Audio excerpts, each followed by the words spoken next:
शिवरायांच्या आशीर्वादाने मुंबई युनिव्हर्सिटीच्या सिनेटच्या 10च्या 10 जागा आपल्या युवा सेनेने जिंकल्या. 10च्या 10 सगळे पदवीधर आणि सुशिक्षित मतदार. त्याच्यामध्ये सुद्धा आडकाठी घातली होती. 2 वर्ष निवडणूक हे पुढे ढकलत होते.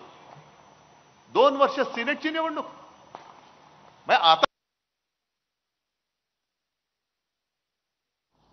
आता आपण विजयोत्सव साजरा केल्यानंतर काही जे म्हणतात जणू काही ही निवडणूक देशाचा पंतप्रधान ठरवणारी होती. होय, होतीच. कारण ज्यांनी मतदान केलं ते सुशिक्षित, समजदार, या देशाचे लोकशाही मानणारे नागरिक आहेत. आणि संजय राऊत, तुम्ही जे काल सांगितलं की त्या निवडणुकीमध्ये सिनेटच्या ईव्हीएम नव्हतं म्हणून सगळ्याच्या सगळे यांचं काय अभाविप विपक आहेत ना, सगळ्यांची डिपॉझिट जप्त झाली असती, एवढी कमी मतं त्यांना पडली. म्हणजे सगळ्यांची त्यांच्या आपल्या प्रतिस्पर्धी कोण, भाजपची जी युवा कार्यकारिणी ती अभाविप, त्यांच्या सगळ्यांची मतं जरी एकत्र केली तरी आपल्या एका उमेदवाराच्या बरोबरीने ते मतं येऊ शकत नाहीत. एवढी प्रचंड प्रचंड आणि प्रचंड आशीर्वाद मुंबईकरांनी, तो संपूर्ण जो कोकण पट्टा आहे, अगदी मुंबई पालघर पासून सिंधुदुर्गापर्यंत सगळ्यांना आपल्याला भरघोस यश दिलेलं आहे. पण निवडणूक रविवारी होणार होती. हे पेद्रे गेले कोर्टात. आपल्या पेद्रे त्यांनी केली निवडणूक रद्द. मग आपण गेलो कोर्टात आणि कोर्टाने मारला हातोडा की चालणार नाही, निवडणूक घेतलीच पाहिजे. रविवारची निवडणूक बुधवारी झाली. म्हणजे सुट्टीच्या दिवशी घेणार होते, सुट्टीच्या दिवशी ती त्यांनी बुधवारी घेतली, तरी सुद्धा आपण जिंकलो. आणि हेच चित्र आज मला राज्यभर दिसते.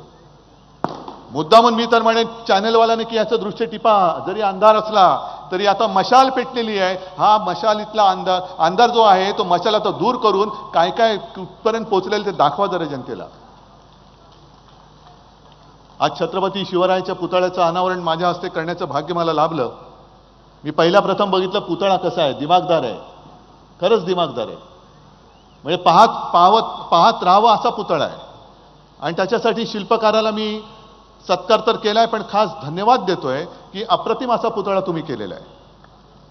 आणि एक उदाहरण आहे, मला कल्पना आहे की हा पुतळा काही दिवसांपूर्वी तयार होता. मला आमंत्रित करण्यात आलं. मी म्हटलं जरा पावसाचा जोर ओसरू द्या. पावसाचा जोर ओसरला आणि आज मी आलेलो आहे. पण मधल्या काळामध्ये जे आपल्या मालवणच्या किनाऱ्यावरती घडलं, हे संपूर्ण सर्व महाराष्ट्राला नव्हे देशाला लाजिरवाणं असं कृत्य झालं. तिकडे दुर्घटना घडली. 1 वर्ष पण पूर्ण झालेलं नाही अजून. केवळ आणि केवळ लोकसभा जिंकायची, शिवसेनेच्या ताब्यातलं कोकण जिंकून घ्यायचं म्हणून पंतप्रधान तिकडे त्या किनाऱ्यावरती आले, नौदल दिन साजरा केला. ठीक आहे, आम्हाला अभिमान आहे. आमच्या देशाचा नौदलाचं सामर्थ्य तुम्ही जगाला दाखवण्यासाठी तुम्ही माझ्या शिवरायाच्या भूमीमध्ये आलात, आम्हाला अभिमान आहे.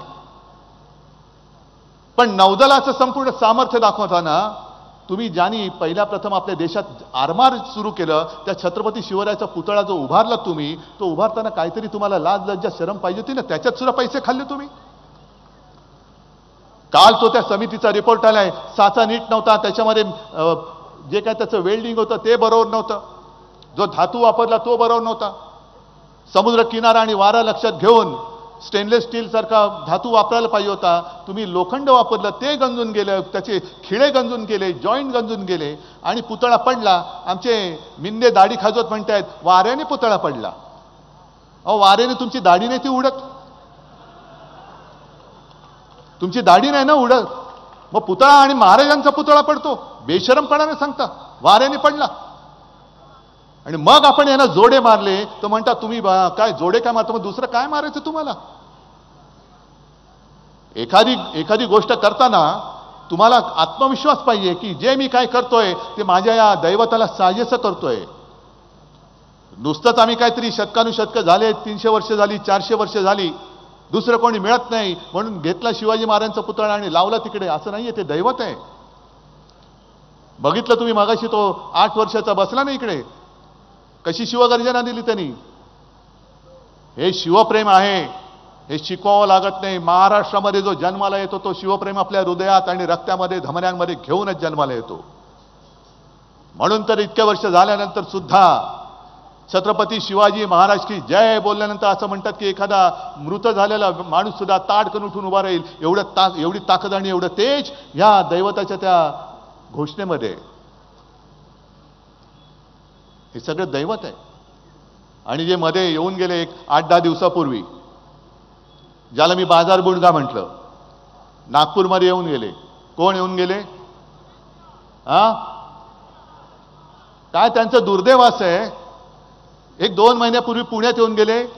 थोड्या दिवसांनी माझा नेमका पुण्यातच कार्यक्रम ठोकला. तिकडे मला म्हणाले होते औरंगजेब फॅन क्लबचे संस्थापक उद्धव ठाकरे. म्हटलं मी औरंगजेब फॅन क्लबचा संस्थापक असेन तर तुम्ही अमित शहा नाही, तुम्ही अब्दाली आहात. अब्दाली, अहमद शाह अब्दाली. आणि 4 दिवसापूर्वी नागपुरात येऊन गेले बंद दाराड. काय? उद्धव ठाकरेला संपवा, शरद पवारांना संपवा, त्यांचा पक्ष फोडा, कार्यकर्ते फोडा, बूथ लेवलवरचे कार्यकर्ते फोडा. अहो अमित शहाजी, हे बंद दाराडचे धंदे तुमचे सोडा.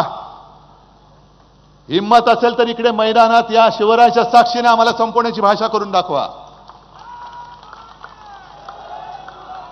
जे मी नागपूरला, जे पुण्यात मी बोललो होतो की हे येतात बाजार बुणगे उपरे आणि छत्रपती शिवरायाच्या महाराष्ट्राला गुलाम बनवण्याची भाषा करतात. शिवसेना संपवा. अरे संपून दाखवा, हिम्मत असेल तर या. तुमच्या किती पिढ्या उतरतात ते बघतो मी. का शिवसेना संपवायची?